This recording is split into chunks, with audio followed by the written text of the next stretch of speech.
reproduksi tulisan. Reproduksi tulisan merupakan memunculkan kembali suatu gagasan dari suatu teks secara sederhana menggunakan bahasa kita sendiri.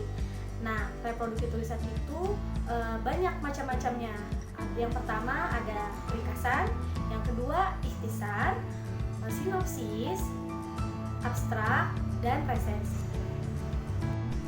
Yang pertama ada abstrak. Abstrak merupakan suatu karya tulis ilmiah yang merupakan miniatur dari hasil penelitian yang sudah dilakukan. Nah, biasanya kita menemukan abstrak itu di sebuah artikel, jurnal, skripsi, tesis, ataupun disertasi. Tujuan dibuatnya abstrak adalah untuk memberikan informasi awal kepada pembaca mengenai penelitian yang dilakukan di dalam karya tulis tersebut. Manfaat abstrak bagi kita seorang pembaca adalah kita dapat mengetahui masalah apa yang dikaji dalam penelitian tersebut, kita dapat mengetahui metode penelitian yang digunakan, dan yang ketiga kita dapat mengetahui hasil dari penelitian yang sudah dilakukan.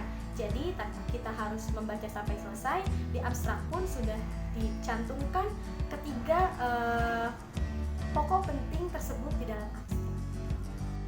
Unsur-unsur dalam membuat abstrak ada 4. Yang pertama adalah kita harus mencantumkan latar belakang masalah. Yang kedua, kita harus mencantumkan metodologi penelitian yang digunakan. Yang ketiga adalah kita harus mencantumkan hasil penelitian kita. Dan yang keempat ada kata kunci. Biasanya kata kunci diletakkan di paling bawah dan bertuliskan miring, dan ukurannya biasanya lebih kecil. Jenis-jenis abstrak itu ada 2, teman-teman. Yang pertama ada abstrak deskriptif. Jadi abstrak deskriptif ini bersifat deskripsi atau menjelaskan. Jadi kalau abstrak jenis deskriptif ini tidak mencakup hasil penelitian ataupun kesimpulan penelitian. Jadi hanya bersifat menjelaskan saja, mendeskripsikan saja. Sedangkan kalau abstrak informatif, abstrak ini menyajikan data kualitatif dan data kuantitatif, biasanya terdiri dari 100 sampai 300 kata di dalamnya. Sinopsis. Nah, pasti teman-teman yang suka baca buku tahu dong sinopsis itu adanya di mana. Ya, tentu saja sinopsis adanya biasanya di belakang buku. Jadi, dapat kita katakan sinopsis merupakan suatu ringkasan dari suatu buku yang ditulis secara sederhana. Tujuan dibuatnya sinopsis adalah untuk memberikan gambaran secara singkat mengenai bagaimana sih isi dari suatu buku tersebut. Ada 5 cara untuk membuat sinopsis yang perlu kita perhatikan. Yang pertama, kita harus membaca terlebih dahulu buku yang akan kita buat sinopsisnya.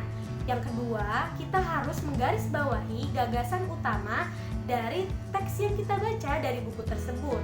Yang ketiga, setelah kita menggarisbawahi gagasan utamanya, kita membuat ringkasan berdasarkan gagasan utama tersebut.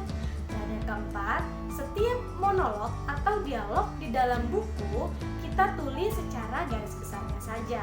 Dan yang kelima, tentu saja sinopsis tidak boleh menyimpang, ceritanya tidak boleh menyimpang dari buku tersebut. Jadi harus benar-benar sesuai dengan bukunya, tidak boleh berbeda isinya. Resensi. Resensi adalah suatu karya tulis di mana isinya itu berupa ulasan dari suatu buku. Nah, ulasannya itu berupa informasi dari buku tersebut, identitas buku, kelebihan dan kekurangan dari buku yang kita resensi.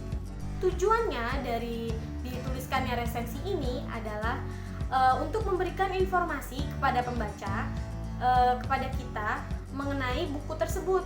Jadi ketika kita ingin membeli buku, kita udah tahu nih mengenai identitas bukunya, siapa penerbitnya, kapan tahun terbitnya, berapa harganya, dan kelebihannya apa sih dari buku tersebut dan bagaimana kekurangannya. Syarat dan kriteria buku yang akan diresensi itu ada 4. Yang pertama adalah sebaiknya ketika kita ingin meresensi buku yang diresensi adalah buku yang baru. Yang kedua, buku yang kita resensi adalah buku yang baik dan layak untuk dibaca. Yang ketiga, isi buku yang diresensi adalah bagian penting dari buku tersebut. Yang keempat, sebaiknya topik yang diresensi adalah topik yang memiliki relevansi dengan kompleksitas yang berkembang. Nah, itu dia teman-teman, sedikit penjelasan dari saya mengenai resensi, mengenai sinopsis, dan mengenai abstrak.